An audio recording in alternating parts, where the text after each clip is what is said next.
What's happening, everybody? TK here, TK and Drinks Live.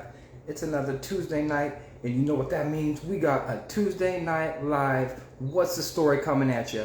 This week, we're going to be interviewing Adam Bystrom, homebrewer extraordinaire. I've heard him called the Sultan of Sessions. So we're going to get him in here shortly. What's going on, Kyle? Appreciate you showing up. I do apologize for the echo in the room. The room I'm in is, well, echoey. So, yeah, we're going to have to just deal with that.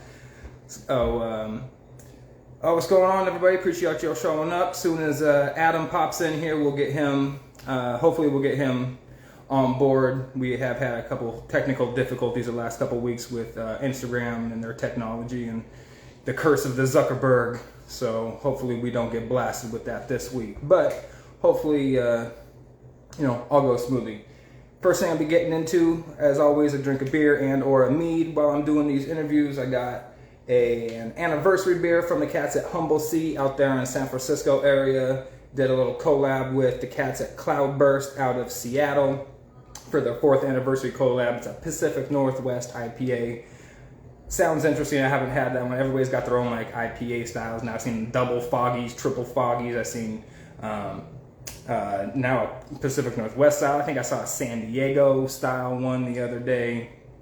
So it'd be interesting to check that one out. And I also did have a bottle of my most recently bottled stuff of my own that I put in bottles just today. It's a Mayambo honey sweet traditional. So I'll give you a little bit of the breakdown on that. See if we can't crack that open. Do a little taste tester there with Adam and see if we can't get a little feedback from him. So as soon as he pops in here, this will be Chili Minnesota. I love his name too, his Instagram name there, that Chili Minnesota. So hopefully he'll pop on and we'll be good to go. So again, I appreciate everybody showing up tonight. It's always fun doing these things. I love talking to other meat heads and people that just like, to just dive into the meat industry and whatnot.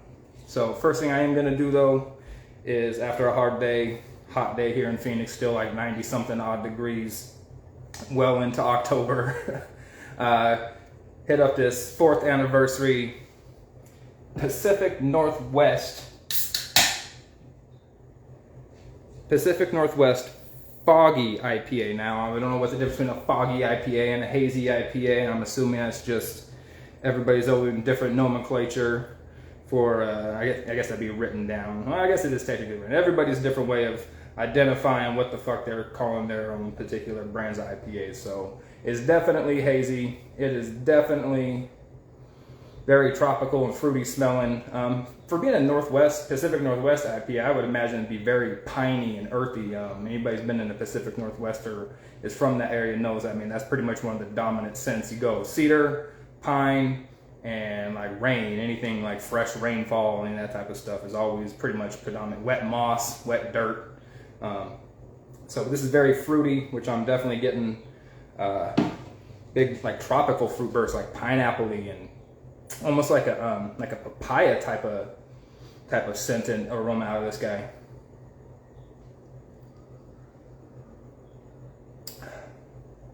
Ooh, wow! That's almost like it's like a hybrid between like a West Coast and a New England. It's like got the juiciness and like the brightness of a Westie, and then it's got that like dank, hazy hoppiness of a New England. So I'm excited with that. It's a Pacific Northwest foggy IPA. Cheers to Humble Sea and Cloudburst up there for putting this banger together. So I was just talking to Adam over there on the text and stuff. So hopefully, what's going on, Sidetrack? Appreciate you showing up, player.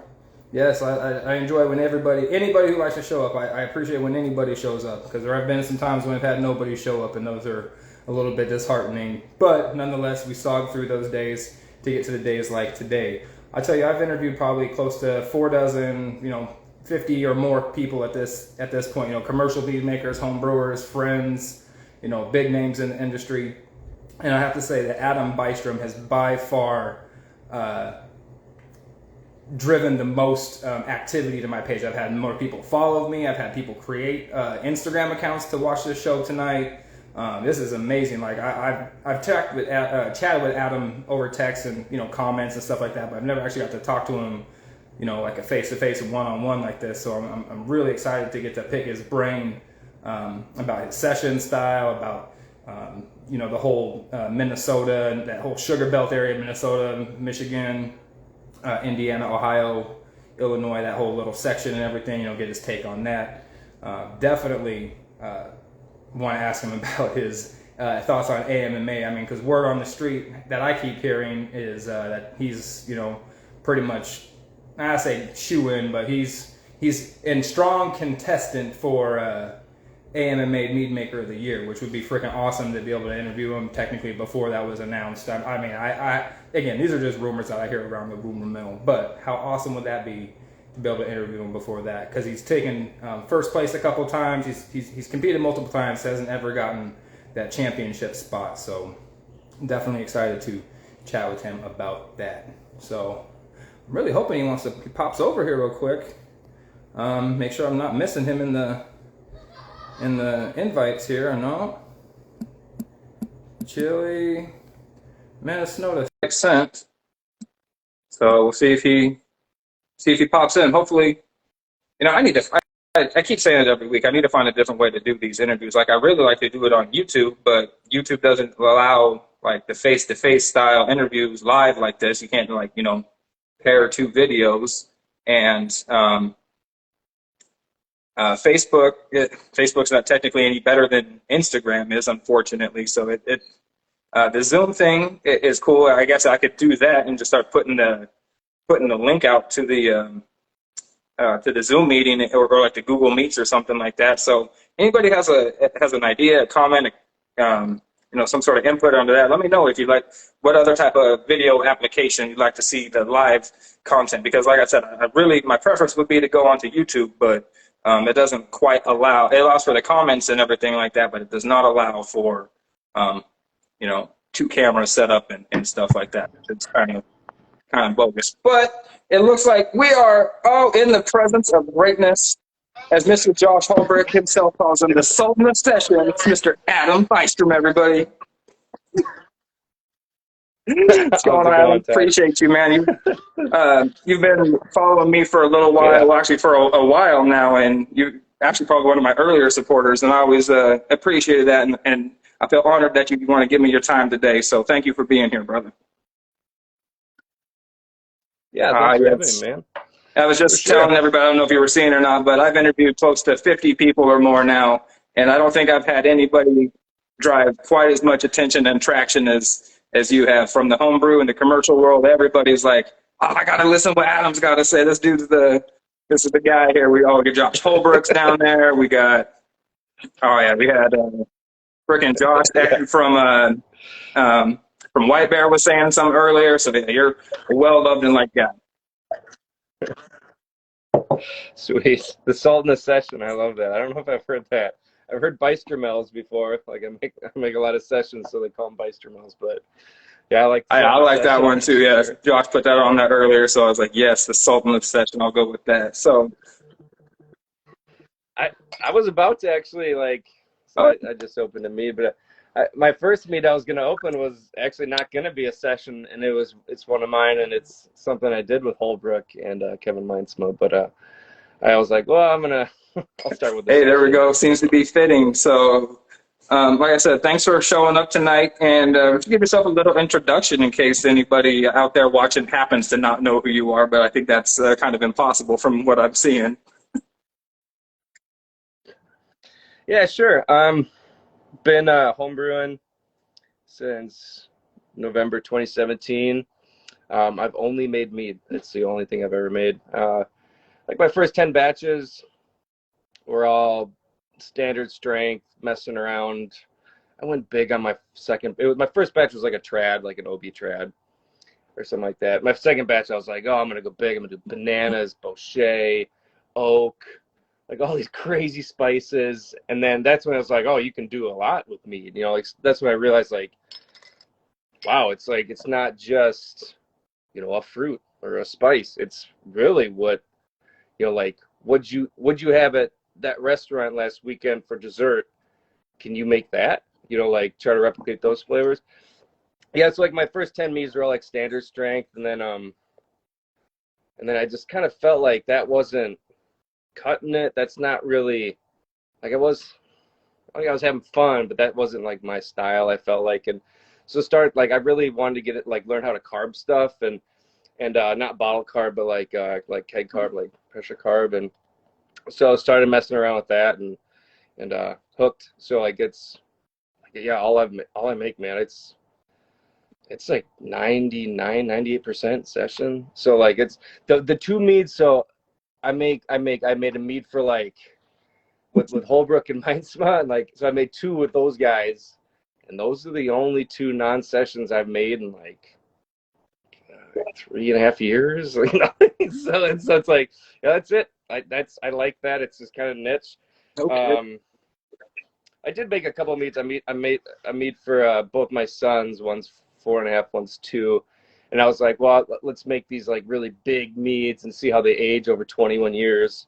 But they're all right. They're nothing to write home about. They're like big, boozy, and meant to age really, really long. And I don't know. I don't know. They're okay. But no, I want to like I'm definitely making more standard stuff. I'm on I'm stuck on batch 99 right now. So I'm like, I think batch 100 is probably just gonna be like a standard. And but yeah, anyway, so yeah, a lot of sessions, enter a lot of comps. I love it. Love stewarding comps, and then love judging comps now. Recently got well, not recently, I guess. Before COVID, got my BJCP Mead Judge certificate, and yeah, I love just being involved in comps. Either entering, stewarding, and anything I can do. Like it's such a great community. It's just, I mean, it's wonderful.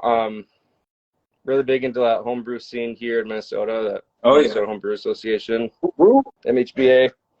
Okay. Yeah. So yeah, just a whole bunch of mead making, man. Yeah, that's I imagine it. Yeah, it's cold as shit all winter long, so all you guys have to do is sit inside and make mead. Yeah. The basements in Minnesota, like Minnesota's like known, like you're in Arizona, so like Arizona doesn't have a lot of basements, do they? Yeah. Okay, so Minnesota is really known for having basements. Like a majority of houses have basements, and they're kind of like year-round the same temperature range. Yeah, and like so, but sometimes in the winter it'll drop maybe to like high 50s, which is really good sometimes. But like in the summer it might be like, mid 60s. It's kind of depending on the basement. Like I have an unfinished basement, and yeah, but it's hey, that's rad, man. Like I wish I don't have that kind of stability even here to like ferment with like the bike or something. I mean, all summer long, that's what I was fermenting with. I'd take it outside and it'd get up to like, 104, 105 degrees in the day and whatnot. But having it even constant, 68, 72, 55, whatever it is down there, man, that'd be really easy to, pick a yeast that could work within that and just go with it. My Kvike method I call hotboxing. I got this big cardboard box, and so I wrap my bucket around with a heater, and then I put a heater on the bottom of the bucket, and then I make sure I make sure it's like off the ground with something like this, so it's like it's not just on the ground, because the ground it can cool off, and then I got this big box. I don't know where I got it, UPS or something. And I just put that over the whole thing, and then I've got it up to where like if I keep almost all the top flaps closed, maybe one will open every once in a while. 104 degrees, I can keep it in there. Like it's like stable. So and that's it creates like this environment in there, and and it's just the cardboard. Yeah, box. It's really good. I was talking to Kevin when I was on Got Mead, and he was telling me that he goes that an easy way to make like a heater box is to go to like a home hardware store and get like an outdoors style like Rubbermaid style tub and get I think he said they were like roof insulation heater pads, and you can like line the box with or put those in the box. It has like a temperature controller, and it's basically for like less than $100 you can have like a really nice temperature control setup for 2 carboys. Yeah, they're like, because we get ice dams here in the winter, so like it's like one of those like things, I think, Yeah. or something like that. But yeah, mine, you just got to buy a box unless you have a unless you have a like a wrap that you put on your bucket, you know, to keep it warm. So it's like, yeah, just buy a box, man. And then I like that. seriously, like I tried it with I tried it with just the wrap. Like this, it's just, you can do it with a coil wrap, you can do it with like just like that plastic. It's like where you can like tape it on. It works really good. That's freaking awesome. And I like to see that you're like, you pick and choose like where you want to go, like the expensive route, and you know where you want to incur like the most cost. You know, say you want to go with the the real pressure carb. You're not trying to do bottle carb. We're trying to do this the right way. But when it comes to heaters, you know what? Makeshift heater this thing and call it good. Yeah. I'm like, I don't like dust in my mead, so like I like dude, yeah, bentonite, Cheeto sand, Kisasol, and filter. So like I'm like, everything's got to be brilliant. So yeah, that's why I like carbon. It makes it just, yeah, don't worry about that. But though I do like some of the best home brews I've had, like beer, have been bottle conditioned, and I've even had some commercial meads that have been like pet nat, and they've just been killer. So it's not to say you can't do that and create something incredible. You want something that's a little more consistent and a little more repeatable in your desired end results. Yeah. So we did have a question back here I wanted to get to from Kyle over there in NEK Me. Says, how do you balance the honey character without much ABV to play with, as you do incorporate as you also incorporate other flavors? Yeah, always. So, I mean, okay.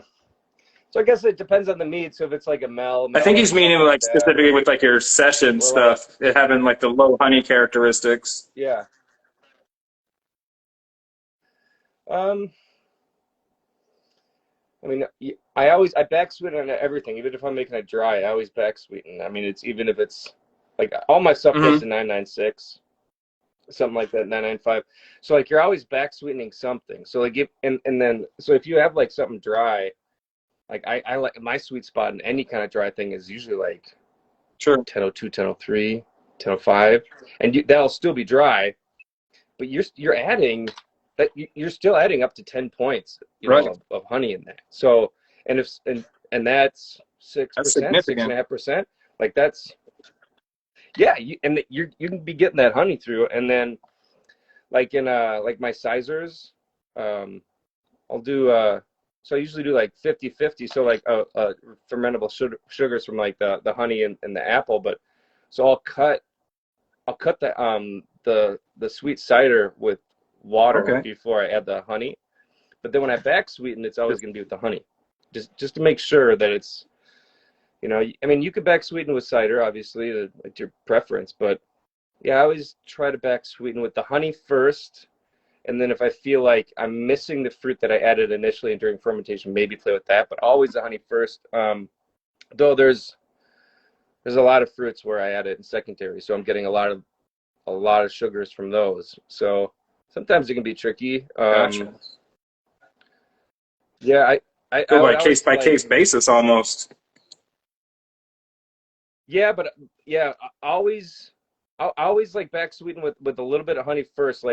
It's like a step process for me. Like, so some people like will do like bench trials, and I know like this is, some people won't agree with this. It's just never worked for me, I don't think. Like I'll do it sometimes. Sometimes it works really good for me, but for some reason I inched my way up on stuff. So like now I don't do that so much. So like if I know a mead's gonna be like more off dry or semi-sweet, I'll straight up load like 1.5 pounds of honey in 5 gallons or 2 pounds. Like I'll know where it's gonna go.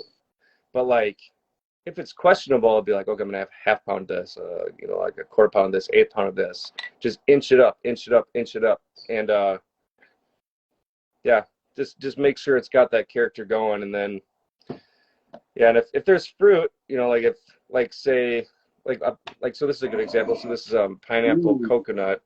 This is actually a blend, but all the pineapple secondary, and I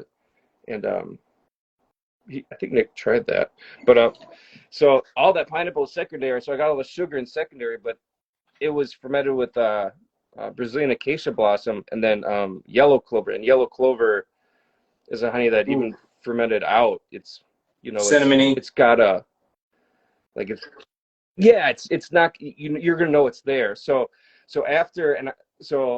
aged the pineapple on it dry, saw and then pulled it out when there was like no flavor left in the pineapple, knew that there's need to be a little bit more sweetness, and then that sweet, and then you know, inch it up. But you know, start with the honey that you kind of know is gonna have something to it. I always like dry meads. Like I always say like orange blossom, like everybody knows orange blossom, but orange blossom is like one of those honeys where like you can have it super dry and it's there's so much characteristic because like the way OB is, and like you don't have to worry about the honey character in OB. Like it's there. It's always like good orange blossom, it's always going to be there. And so I think it's maybe the honey, whereas like if you do like what about something that's like dark and heavy? Something like a buckwheat or like a you know, like a Tupelo or something. Tupelo is great. A great example. Yeah, you could do a dry, like an off dry Tupelo, definitely get plenty of flavor. But like a yellow star thistle, I think if you did that, I mean that would be really good off dry. It'd be like kind of champagne-y, but like you wouldn't have as much, you know, that's a more delicate honey. So, you know, one of those would be like, well, maybe you make that just a little sweeter. But you just taste. It's how much you want. But yeah. Hopefully that answers it. I think we got some good answer in there. So we got some curious to know if what your preference for tannic adjustments are: oak cubes, chips, spirals, powders, liquids. What are we talking here? So I like spirals. That's just kind of I live literally, dude, like a half a block away from a Midwest Supply. So like I don't know if you know what that is. It's like a homebrew shop. It's just like more beer. So like I walk out like my house, I look down the sidewalk to my right, and that's Midwest Supply. So and they stock spirals. So, but if I want to use like Hungarian, then you got to use chips. Great way to add tannin is FC Blanc, soft, and Opti White, Opti Red. I think a lot of people know that now, and that's going in everything.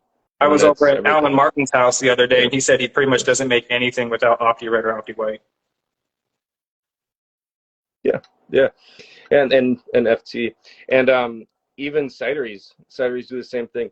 They use more than I do per gallon, and it's actually like I've been to some cideries and asked them about it, and one has even like they've straight up told me how much, and it's like holy shit, and their stuff is amazing. It's like you're like it's balanced, but they're balancing for a lot more acid in their stuff, and it's just a lot more acid. So, but it's you got to use those two.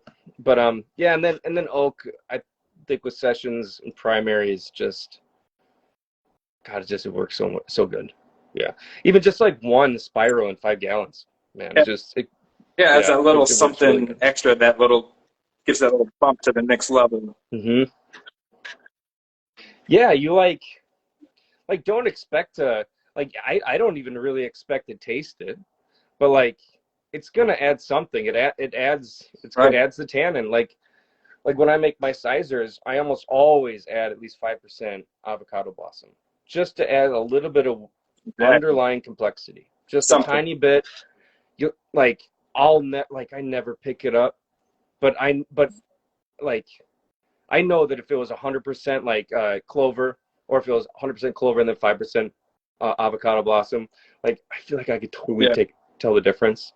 Like after I add that 5%, like you can taste it in the must. And so it's not, you're not picking up avocado, but something's changing, you know? It's just, it gives it that characteristics. Like somebody's gonna be like, I've had a bunch of OB trash, and this one's got a little something different. I can't quite put my finger on it, but it's going to give it that little zip, that stand out, that edge over everybody else. And it's so small that like you won't even linger on it. It's like just no, I think that's a phenomenal idea. I'm a huge fan of doing anything to help adjust and enhance the flavors that are there with complementary honeys and stuff like that. I did a Manuka honey traditional. I back sweetened that with Princess Tree Blossom honey because it had very similar type of characteristics without that like medicinal type of super astringent characteristics that the Manuka had. So it played really well together. And I like that. So to hear that, that's what you're doing, I feel like I'm at least in good company. Yeah, for sure, man.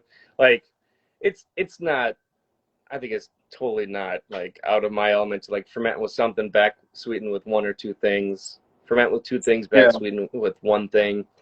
It's the nature of the beast. Like I made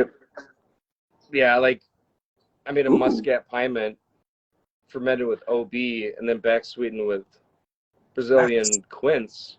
Then every time I entered as Brazilian quince and OB because they just both came through. But I do wonder if you would have like kind of switched which way you would have done it, if it would have been different. But it's like the OB came through nice, and it's just like, it's just kind of figuring out what works together, and like, it's like, because if it was just OB and then OB, it would have been great. But it's gotcha. So you said you started home brewing or home mead making at the end of 2017. And did you start entering comps right into 18? Right there, after you said your first 10 batches were stills, did you enter any of those into comps? Yeah, I entered I took what was it? Yeah, in 2018 I took Best of Show at the Minnesota State Fair, and then I got my first Mazer Cup in 2018. And that just the State Fair hooked me, and it's still now it's my favorite comp because it's all Minnesota guys, and I fucking love going up against those guys. And but that's getting the Mazer Cup. That Mazer Cup was the first award I ever won, and didn't really realize what I had gotten.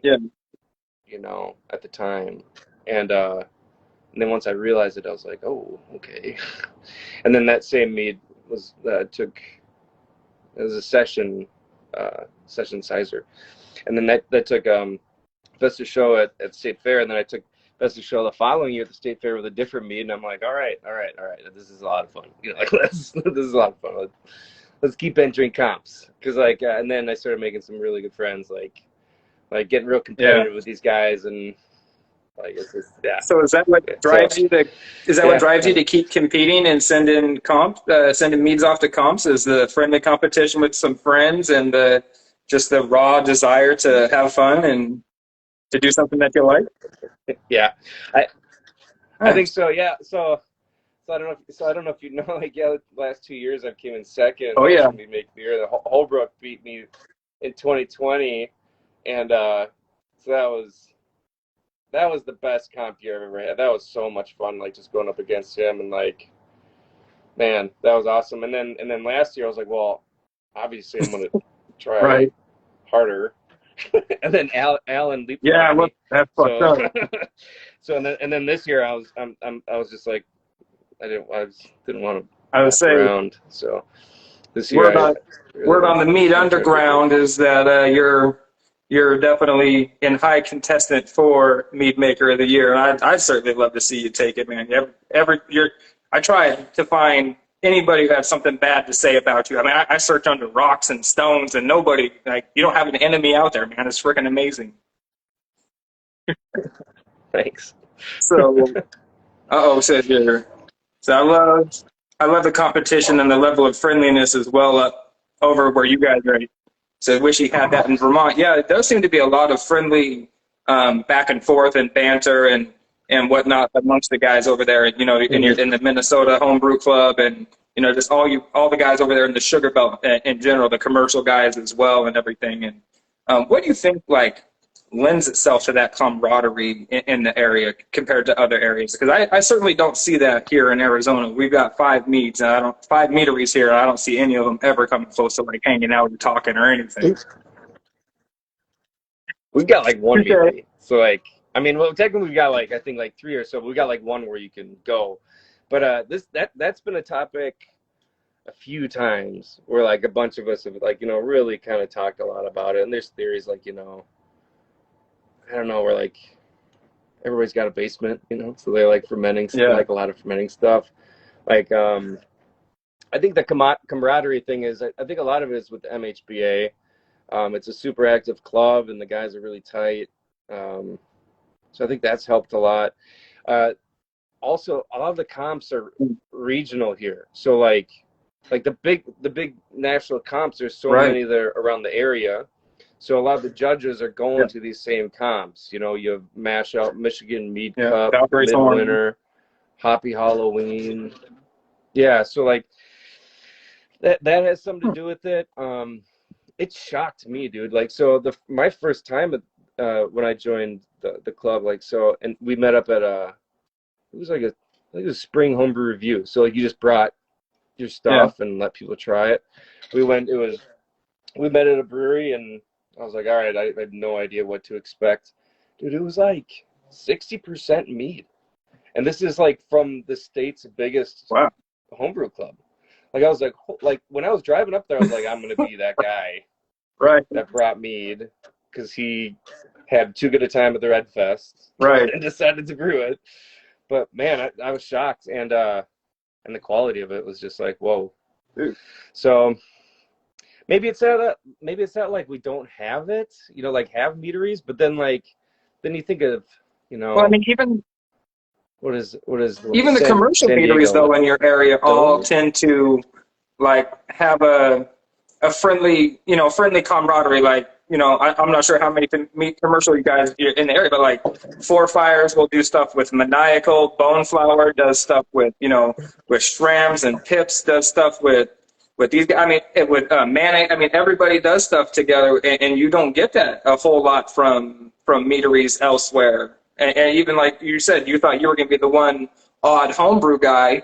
Alan Martin was telling me he was going to the Arizona Society of Homebrewers, and that basically was him. Oh man, yeah, I don't think I'd be here if it was like that, like at all. Like I'd probably have it as like a little hobby still, and you know. But yeah, it totally blew me away, and it still blows me away. Like, well, I mean, we have our holiday parties and the stuff that's poured. It's like when you see a beer, you're just like, yes. Like, let me have some of that. Oh, I totally get that, dude. That's hilarious. So yeah, you've taken first place twice at the AMMA for Home Brewer of the Year. Are you second? Huh? Second. Second the last 2 years. First runner up the last 2 years. First runner. I mean, are you really gunning for it? Is it that big of a deal to you, or is it? I mean, is it basically just like clout at this point? You just want it for like validation that you're, you know, that all your efforts were not, for naught. No, I want it really bad. Like it's like no, dude. I'm not gonna beat around the bush. Honestly, I think in the past like couple of years, like all I've been making is comp meads. So like I don't want to do it anymore. So you know, I want to start. Yeah, so I want to stop doing that. But I like where I'm at points wise. I think when there's years you're pulling 20 plus medals, you kind of feel like, okay, I'm ready for the big guy now, which is understandable and, like I said, very very much deserving. So one thing I did want to ask you about, if you happen to have it available, do you have your Mandalorian Teku glass? That thing is so fucking cool looking. Oh yeah. Yes. Can you see? Yeah, I've got a It's like everything goes in that. I love these guys. Takus are the freaking are my favorite, man. Those things are so fucking rad. And then I saw on there two meads I wanted to ask you about. You did a mango vanilla. How'd that one end up turning out? Yeah. I'm dying to do a mango vanilla. That's like one of my real passions that I want to put together. Yeah, I liked it. I should pull my notes. It was one of those meads where, so I got really hooked on like fruit and spice, like really really hooked, because like I'd start making like a fruited mead, and then it'd be like, oh, like I just got the flavor Bible, and I'm like looking up mangoes, and I'm like, oh, what goes good with mangoes, and it's like, oh man, I'm gonna go to Penzies and just get some really good vanilla beans, like, but so I mean, when like even now I have 38 different meads ready for comp, and like, dude, I would like maybe 18 of those are fruit and spice. So I went on this huge fruit spice kick. So yeah, so that one was during that time, and yeah, I think it turned out all right. I'll just open one. So shit, we just open one and see. The reason I was asking about and mango isn't. I mean, mango is one I've seen a handful of times, but mango vanilla specifically is not one that I see too frequently, be it session, be it still, or otherwise. So when I saw that on there from somebody of your caliber, I had to ask about it. And yeah, so I did this one alongside another one is like raspberry cacao, and that one turned out a lot better. That one tasted like straight up. Yeah, I was reading that on there, and that could, and raspberry Tootsie Pop could be like good, or it could be like too artificial candy. But I'm dying to try it regardless. It was out of balance a little bit, but let's see. I just gotta look at the date. Yeah, I'm actually like I haven't popped this one in a while. Let's see what's in this. I bet you I've put so many weird different stuff in this thing.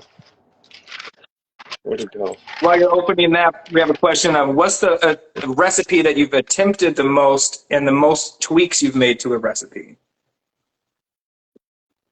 Sizers. Sizers are the hardest mead to make and the most fun mead to make. One of my favorite to drink. I would say the reason why I would say that that's a recipe is just because it's apples, you know. But the thing is, there's just as much complexity in apples as there is in, in grapes, like terroir and varietals. And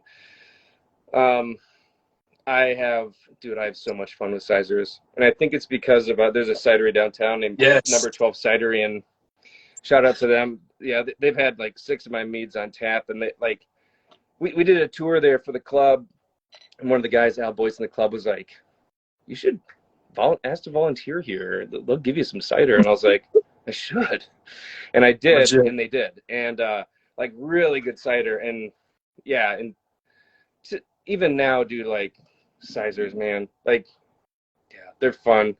Like, I mean, you do super floral meads. You can do like floral honey, fruity honey, like baking spice like honey. You can caramelize honey. There's so many different honeys you can do with the apples. Like, I did this mead. I think one of my favorite ones was so they have this lock on this orchard in Wisconsin. And it's the only orchard in the world that sells this apple varietal. It's called Champagne apples, and they've got like kind of like a banana flavor a little bit, really high in tannins and sugar. And I was like, well, that's getting paired with Hawaiian Lehua. So like the Sizer had, in my opinion, like a nice note. So yeah, it's I think that's Sizers are complicated. And I'm a sucker for apple varietals too. I'm from Washington, so I grew up, in apple country up there. I'm sure you guys have tons of apple varieties where you're at too. So it's kind of just second nature almost. Yeah, the mango vanilla. Yeah, it's just some metal foam. Oh Oh, and then some hairy vetch and some acacia blossom. Mangoes, all secondary. Okay. Aged on mangoes. And then I think just one, yeah, it looks like just Madagascar vanilla beans. This is probably before I found Mexican vanilla beans. I think Mexican vanilla beans are a little better. But I think the mango's there in the aroma, but this is about 2 years old. So like mango, I think is kind of one of those fruits that it fades a little bit. Like I think peaches and apricot can fade. Like it fades to the point where, depending on how much you put in, like fade to nothing. Yeah. Like it's just gone. I get the vanilla still, but the mango's a little light. I know a lot of people are in the. Definitely would do that again though. I know a lot of people are in the roughly 5 pounds to a gallon ish area for their fruit. Where do you land on vanilla though? If you're really trying to impart some vanilla flavor, what are you doing pounds per gallon here? Looks like 3 grams. 3 grams? Something like that. 3 grams. Wow. That's a significantly small amount of vanilla. I mean, compared to what I was thinking, I suppose. I mean, at 3 grams is 3 grams, and if it imparts the right amount of flavor, then so be it. I would just expect it to be significantly more. Okay, 3 grams for that one, and then we'll see. I did a cinnamon vanilla. We'll see what I did on that one. I'm opening up. Yeah, so I'm about to make a big purchase on vanilla beans here from Sean Darrell Harris over there. That's where you get them from. That dude's got the line. And anybody out there who hasn't seen his posts today, he's got some extract grade vanilla beans on discounted prices. I think a pound's like right around $100 or just under $100 or something for a pound of legit Hawaiian. I think they're Tahitian vanilla beans. So definitely reach out to that cat and scoop up some of those. My cinnamon vanilla did. Oh, that's gnarly. But I don't know what that was about. But Mexican vanilla beans, that's when I did switch it up. That it's going to have a lot more impact. Sure. They're a little bit more robust. Got a question here. See if anything pops up. We got a question of what's your favorite honey varietal to work with? It says favorite honey varietal. How about each? Your favorite personal and your favorite to work with. I imagine your favorite to work with is Orange Blossom. I like Brazilian quince. I think that's I found that goes with. I have found more uses for that. Everything I was using Orange Blossom with, I've been starting to use that with. It doesn't have like the floral, like little earthy notes as OB, and it's got more of that candied peach. I like it more. Well, I shouldn't say I like it more. They're both great. Like Mexican OB and then Brazilian quince. But Brazilian quince is probably my favorite right now honey to work with. My favorite honey of all time is Gibbons Yellow Clover. It's just, especially the 2019 crop, 2020, something like that. It's just like liquid cinnamon sticks. It's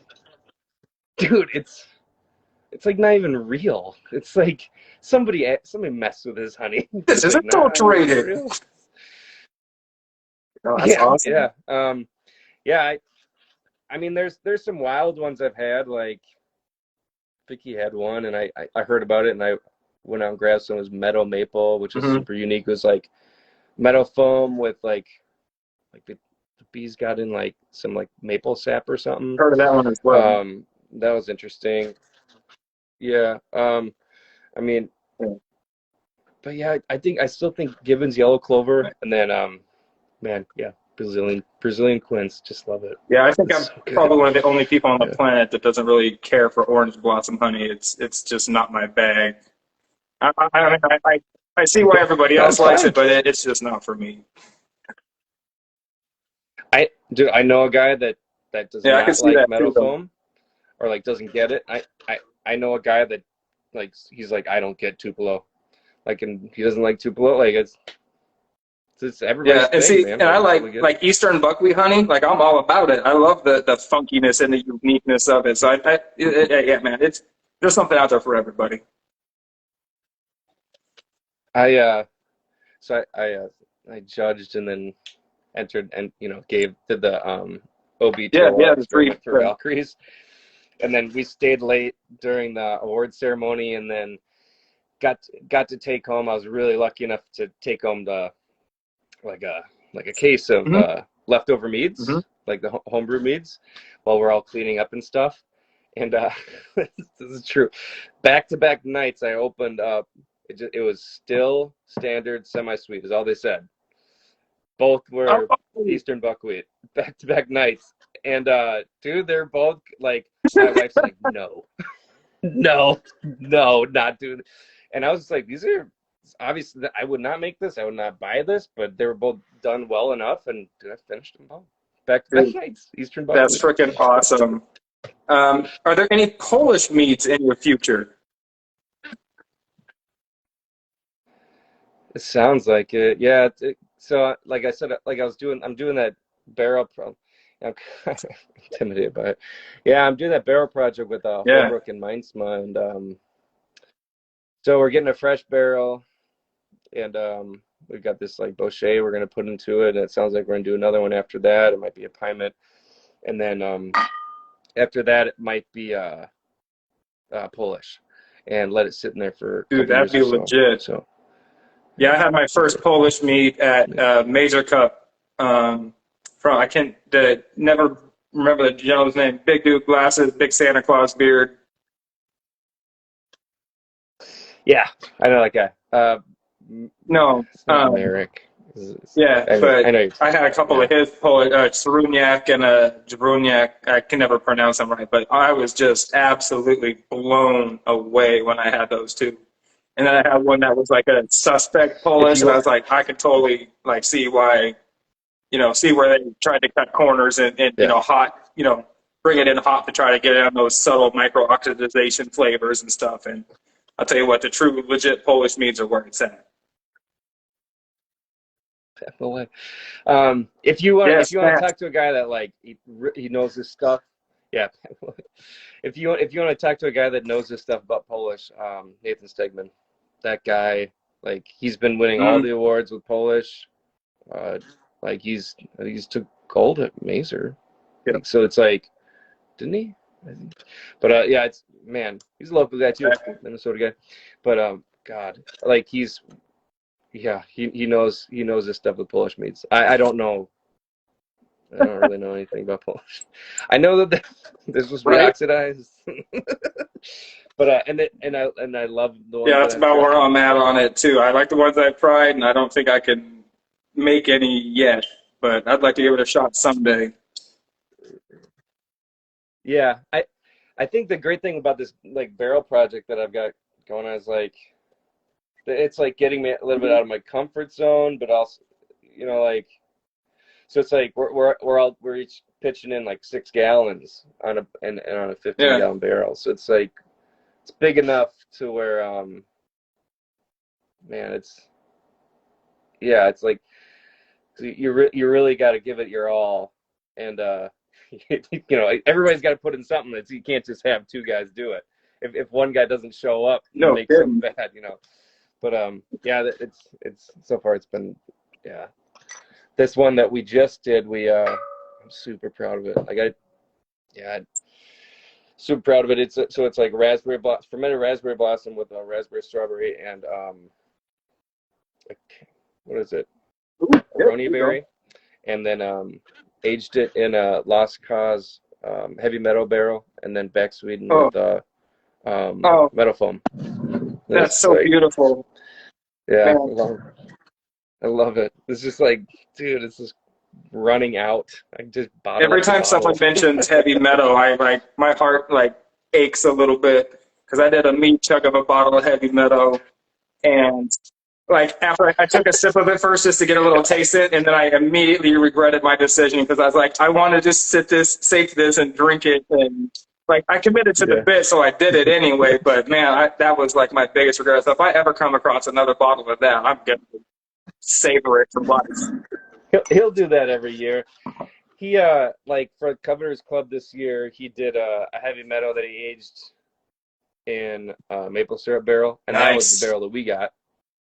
And then they did a heavy meadow, just aged in like a, I think it was just a bourbon barrel, or multiple bourbon barrels. Like heavy meadow is for sure their best seller, I think. So they're doing. Side note, I just spoke with Billy Belts this week, and I did confirm him for an interview. So be on the lookout for that in the coming weeks, everybody. Sweet, dude. He's the best in the biz. He's like the nicest dude. Yeah.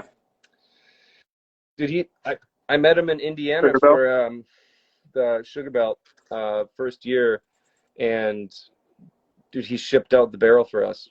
It was so awesome. I was like, how much do you owe you? He was like, nothing, just take it. It's all good.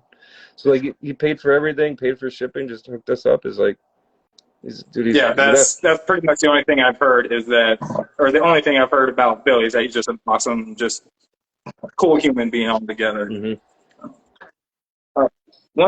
One thing I did want to do, I did have you on the horn here, is I had just finished up a batch of.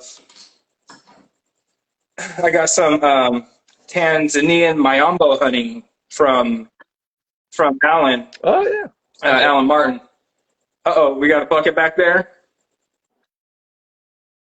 Oh no, I've got. Should I show you? I'll show you. I'm all about a field trip. What's up, Creaky Bone? I've got. Ooh, hot damn. So, yeah, so I think I might have. So I was wondering if I had it. If I did, it'd be down. The funny thing is, I'm sure your brain knows where each and every one of those things are cataloged. I don't think I thought I did. I thought I just got that recently, but I don't. Holbrook's like rolling his eyes. He's like, I've seen this so many times. What's up, Tap Room? Tap Savvy 2. Appreciate you guys showing up. Both counts. Love you guys. Yeah. So I just bought this today. It's been sitting out of fermentation for about, 3 weeks now on about a quarter ounce of oak. Started at, it was a 1 gallon batch. Started at like 1108, finished at like 1029, back sweetened up to 1050. Had about a half ounce of oak in primary. Took that same oak, added it back into secondary after, bringing out, sterilizing it, all that jazz. And did probably about almost a full quarter teaspoon of a triacid blend. I know a lot of people say you should just go with the, the malic acid, but I bought it and I'm going to fucking use it because I'm cheap. or tartaric. Yeah. I mean, if you got it, you got it. Like malic or tartaric, depending on. Not citric, because everybody's against citric acid. I've done citric. Oh, but only in stuff that has citrus in it. Yes, that sounds good. So is it? After talking to Alan, he was the one who was telling me to start putting oak in primary, like you were saying, because it gives it that much longer to impart its, the tannin presence in there. And I say right now it's probably a little heavy on the tannins. I can definitely, see the oak's going to, rest off of it a little bit. But the character is really unique in it. It tastes almost like butterscotchy type of characteristic to it. A little bit of like caramel, all these like sugary type of notes that I wasn't expecting. It was very earthy and, again, almost like that Manuka honey, but without those heavy medicinal characters. Very wet soil, leather type of characteristics. Do you want more of that butterscotch? Like, do you want more like you do medium oak Hungarian? See, I did medium oak French, and I wanted to get the Hungarian, but the medium oak Hungarian there was for the package was like $25, and they just couldn't pull the trigger at the time. Yeah. Hungarian's tough, especially getting the light stuff. That's tough to find. Yeah, so I started this back in September. I think I started on the 2nd of September. It finished fermenting in like 13 days again because it's a Kvike and it was like at 104 degrees. And then I just threw it into secondary and it's just kind of been chilling there ever since. And I bottled it up today, so. It's Kvike. Voss. Strain? So Yeah, they have Voss at my. I try to support my local homebrew shop as much as possible, just to keep it local and everything like that. The only other Kvike they had was White Labs. It was a liquid Kvike, and I've never used liquid strain before. And since I'm not doing a full 5 gallons, I didn't really figure I'd be able to save that last little bit. I mean, I know the yeast, has a shelf life, but the liquid stuff would be like really hard to even try to maintain for like another week or two. Yeah, I like that they do dry stuff now, but yeah, I hear that. It's good. The oak is definitely super forward. I know a lot of people say you can't over oak something, but I would certainly say this is certainly oak forward. But I like it. I like where it's at. I wish it had maintained a little more of the funkiness from the raw honey characteristics. I mean, they're all still there. They're just a lot more subtle than they were before. Well, the good thing about if it's oak forward is that that'll fade. So I would say if anything, it probably could use a pinch more acid.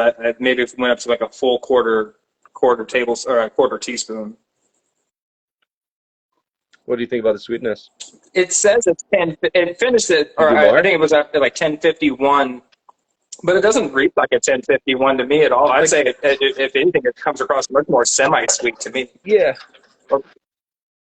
Yeah, like don't think about like the numbers. Like how's it like taste though? Does it taste like you can use more? I think it tastes fine just how it is. I think once that oak ages off of there and it becomes more of a subtle background character. I think that butterscotch character, that nice those subtle earthy characters are going to come through, but it just doesn't have that like strong punch of the uniqueness that the raw honey does. But it's fermented out, so I can't blame it on that.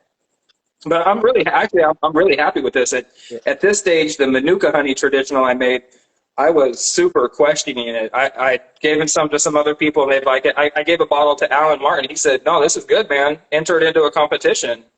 And I was still hesitant to do it just because I was so wishy-washy. But this one, I think, tastes significantly better than that one did. So maybe this isn't nearly as funky as maybe I'm my own worst critic, so to speak. Oh man, there's nothing wrong with that. That's how I am. I'm like, dude, I like all my stuff is shit. It's like I can't make anything. I suck. I don't know why. Like, don't worry about that. There's nothing wrong with that. But yeah, I mean, if you think it's good now, and the only thing wrong with it is I would just stabilizing cap it. That's what I would do. But and then scale it up.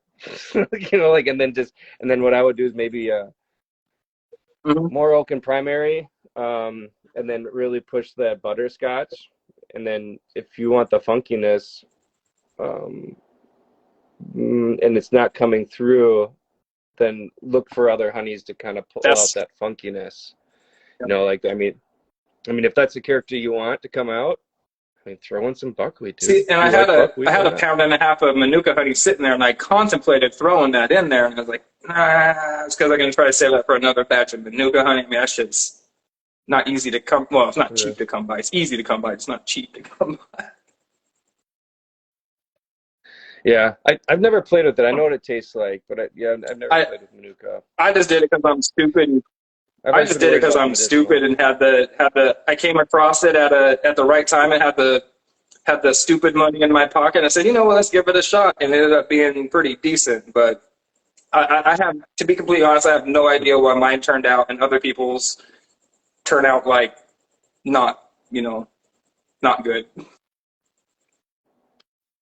Yeah, that's what kept me away from it, is just the medicinal. But there's plenty of honeys that are medicinal, and if you can, to be fair, following guys like you and Josh and Alan and the rest of Kevin and just seeing the unique stuff that you guys do is what's inspiring me to. I'm going to stick with mostly trads for now. I think I might dabble in a fruit and spice one here and there, but there's so much uniqueness to just become with. Like you were saying, you have a dry pineapple and you mix it with a sweet coconut and you get something completely like. There's so much characteristics to just that in and of itself. Fruit and Sprint Spice is a rabbit hole. You go Dude, down I mean, it. it sounds amazing. That sounds like so much like to maintain and to take care of. The straight honey varietal stuff for me is It's where it's fun at. because it's like, yeah, it's like I eventually had to start being like, all right, let's start filling categories instead of just making what just sounds awesome, like and fun. So I just started trying to fill comp categories. I gotcha. But yeah, trads for me have always been my favorite thing to drink. Not my favorite thing to make. I think they're actually really kind of boring to make because they're trads, but they are easily my favorite thing to drink. Like whenever I get a trad from any of the local guys, it's just like, whoa. Holbrook's teaching like his buddy, his like neighbor or something like that, how to make mead, and like they get great basswood where they're from, and it's like every time you like, I just tried it at Valkyrie's and it's like, dude, this is amazing. But then when I'm making mead, like when I got some of his basswood and then I threw like Montmorency cherries and Belton cherries and lemon and lime in there, like it's like I didn't make a trad out of it, which kind of regret, but I did. I might with the next batch of it. But what's the category you want to conquer, Sizers? Oh. No, well, I mean, I guess I that like looking back, like, well, the big boy category is berry. That's the category that very sweet, man. Well, I shouldn't say the big boy category. That's the category that gets the most entries. But I would say the probably the toughest category is probably, but it's small. True. It's a small category. Semi-sweet trad or like melomel, you're gonna get guys that know what they're doing. So I think the competition is gonna be tougher in both those. Experimental, you're gonna get guys that know what they're doing. Man, if you could conquer experimental, that's because it could to conquer like to always be good in experimental. That's a category I don't know if I've ever got gold in. So it's like that's I stopped entering experimental. That's one of the toughest. Yeah, no kidding. And then what's his name? Peter Schultz over there at Second City takes first for berry sweet and then wins best of show with it. Yeah, berries typically the biggest category. So I always love medaling in large categories. Yeah, there's something to be said about taking a medal from 45 people as opposed to 10 people, you know what I mean? Mm-hmm. Yeah, if there's like so if you're going for like Meadmaker of the Year, I can give like some pointers. So like if you're going like and there's a comp that has like 10 entries, have 10 meads that are in like you have to have 10 strong meads. If you don't, then I mean that's a different thing. But like you have to like kind of imagine that you have 10 strong meads. But if you're going for Meadmaker of the Year, then you want to have 5 meads that are in small categories. So like those are your and then don't always expect to get first in those. Like it's like it's like nickel and diming, like third, second kind of thing. But then have like meads that like you worked your ass off on and like you're super proud of, and those meads are in like the big boy categories, like, and those are the ones that like Steve Fletty beats you on, Josh Alan Holbrook Martin beats you on, Holbrook, Adam Bystrom beats you on. Yeah, man, and like and like when you're if you're right behind them, it's like success. It's like even if you're not, that's it. Even though you didn't take that first place home, you're in the ring of honor amongst greatness. Oh, yeah. If you're top 3 with like any of those names above you, Right, and a lot of the times the difference sometimes in those isn't even points. I mean, you could have a 44, and a 45 hit for 1, 2, and 3, or 3, 2, and 1. You got 38 and get first. That's also happened true. plenty of times. It's also true. Yeah, it just has to be. I mean, the two judges might have had a flight of 6 or 8 that were subpar. Yours might have been good, pretty good, pushed, and then the qualifying judges were like, no, this is better than what they gave it, but yeah, I've had plenty of meets in the 30s that I got just freaking lucky on. Yeah. But and I've had a 50 that didn't medal. Yeah. It's only 150. Sidetrack Mead says, I can't imagine having 10 different and ready meats for competitions. I can barely keep myself stocked with 2. That's a problem, Steve. You need to imagine. Use a bill. Visualize. Breakfast. Drink more beer. Drink more beer than you do. Well, he works at a brewery too, so. Oh shit. Yeah, I try not to drink a lot of my stuff when I'm like, is it going to be good in a comp? And then so like I always do 5-gallon batches now, and then I do half of it in 12, half of it in 22s. So the 12s save them for comp, and then 22s are for me, my wife, buddies. Yeah, my 1-gallon batch today produced exactly 7.5 bottles. So I was like, well, looks like this was not going to comp. I made this a strawberry ginger, 1 gallon of it, and entered in a comp and got lucky. I took like 3rd or something like that, and ended up popping a 22 of it like maybe a year after I made it, and it just blew me away. I was like, why was this not 5 gallons? This is way. And I had sent, so I'd done 9 12s and a 22. And I tasted all through in fermentation. I think you should always do that. Taste all your bottle, taste all your back sweet and everything. So I kind of had an idea in my head about like kind of what it tasted like.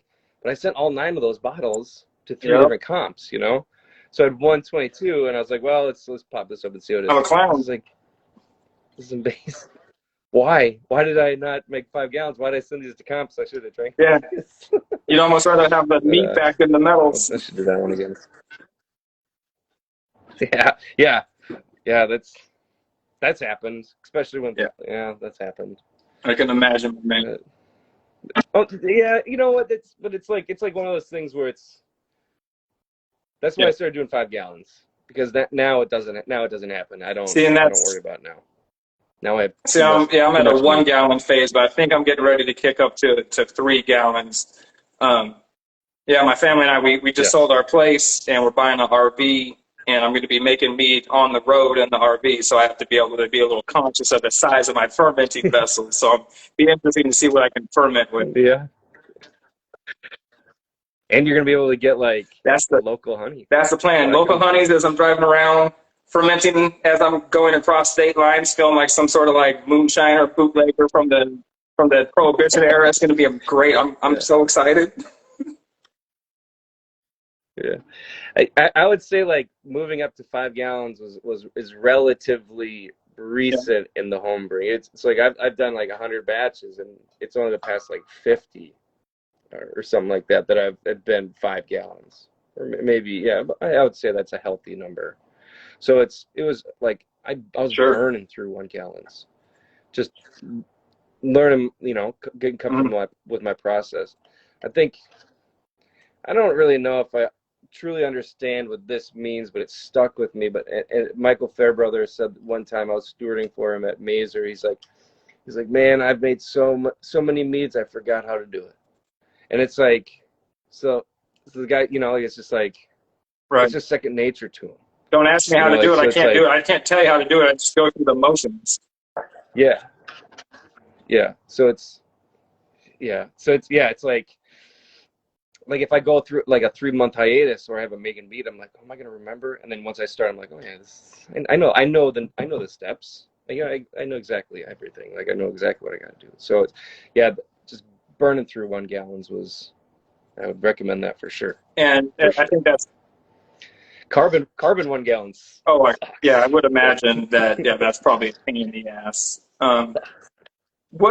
For someone like me who's getting ready to upscale batches from 1 to either 3 or 5 gallons, what's like the biggest piece of advice you can give somebody looking to upscale a batch, be it from 1 to 3 to 5 or 5 to larger? Because I do know you did the one with the cidery where you scaled a 5-gallon all the way up to 300 plus.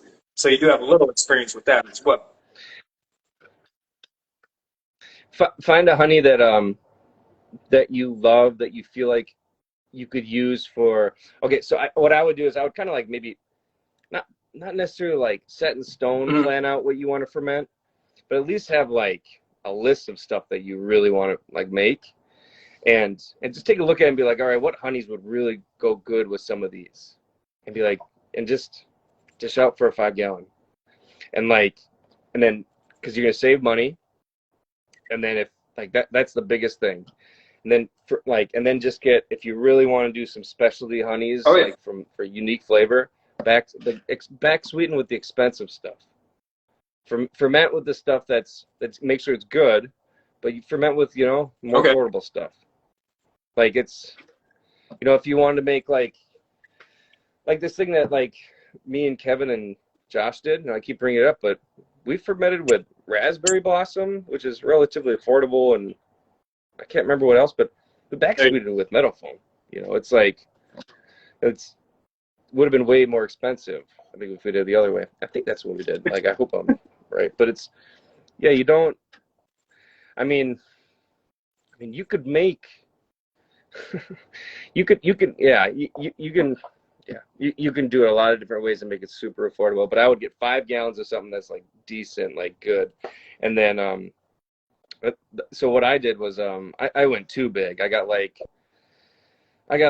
12 5-gallons, and I ran the gamut of like the flavor profiles that I wanted in my 5 gallons, and then I got a ton and then over the years I'd dive about honey in a little while, and I got a bunch of single gallons where it's like, all right, now what are some of these more unique characteristic honeys that I can use for back sweetening? Though I've been dipping in those 5 gallons a lot for back sweetening too. They're good ones too. So, but yeah, it's like 5 gallons of OB, 5 gallons of yellow clover, like totally affordable. Avocado blossom, like those are all like those 3 are so unique, so different. Well, I guess that's kind of a good spot to kind of start bringing this to an end. Is out of you've been doing it for coming up on 5 years now. What would you say? Not what would you say, but would you say quality of honey is a major factor in the quality of the meads that you make? Yeah, absolutely. No grocery store honey is going to be winning awards or be difficult for that matter. Grocery store honey isn't going to be winning any awards. Oh, it depends on like the honey, but like I've won stuff with Dutch Gold, OB. I Dutch Gold, OB, dry trad.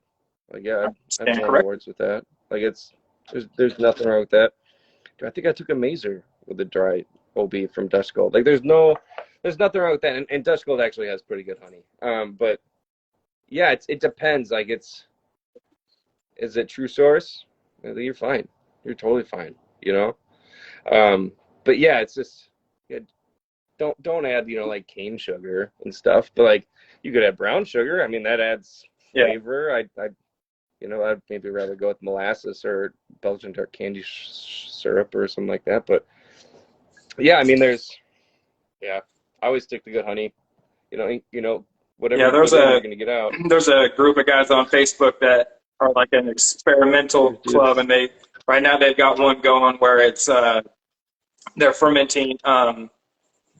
It was Mrs. Butterworth's pancake syrup, but it was flavored like Fruity Pebbles. Oh, I got some. I bought some because I've made a Fruity Pebble mead with the cereal. It did not work. So when I saw that, I was like, all right. There's about Matt White. Oh, dude, yeah. So there's about a half dozen cats out there that got Fruity Pebble syrup meads going, and I I say y'all are crazy, but I'll at least watch from afar and drink your bottle while talking shit.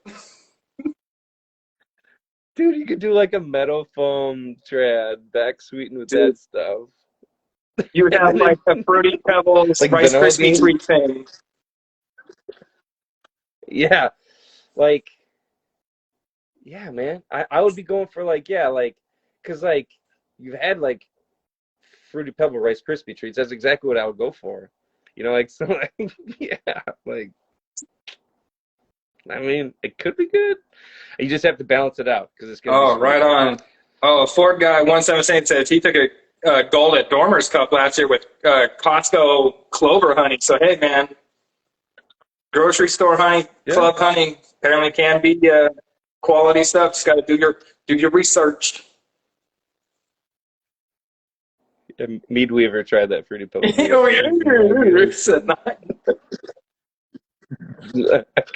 Oh, man. Well, we're well past the 7 o'clock mark, my brother. It's been an hour. I've had a phenomenal time talking to you. If you got any last words of wisdom you want to impart on us, we would greatly listen to you. Yeah, it's been great too, Ty. This is flew by. Yeah, make a lot of me, dude. Like that's all I can say. You know, like if that's the best way to get good, just make more than you can drink. Like just keep going. I will take those words of wisdom to heart and continue to make more mead that I can drink. I don't know how much that's going to be, but I guess it's time to start finding out. So, anybody who doesn't follow Adam, go give him a follow over here on Instagram, Chilling Minnesota, over there on the Facebook as well, Adam Bystrom. Thank you so much. Appreciate your time today, my brother, and I look forward to speaking with you again and running into you some comps this year or this coming year and all that stuff. So I'll make sure to rub elbows. Oh, for sure. Awesome. Appreciate you, my man. Have a fantastic evening. All right, bud. Later on. See you later. All right, everybody. Appreciate y'all showing up tonight. Thank you so much to Mr. Adam Bystrom for showing up. I don't remember who we have coming in next week. Oh, yes, I do. Next week's going to be Pie Road. So anybody who wants to see an interview with Pie Road Meadery down there in the Tampa area, we'll be talking to them about coming out that hurricane. We'll be talking to them about their flavor profiles, hitting up the fest down there in Florida and whatnot. So tune in next Tuesday, the same bat time, same bat channel. We'll be hitting up Pie Road Meadery. I'll get this post. I'll get the story out and all that jazz. Appreciate everybody showing up tonight. Thank you so much. Peace.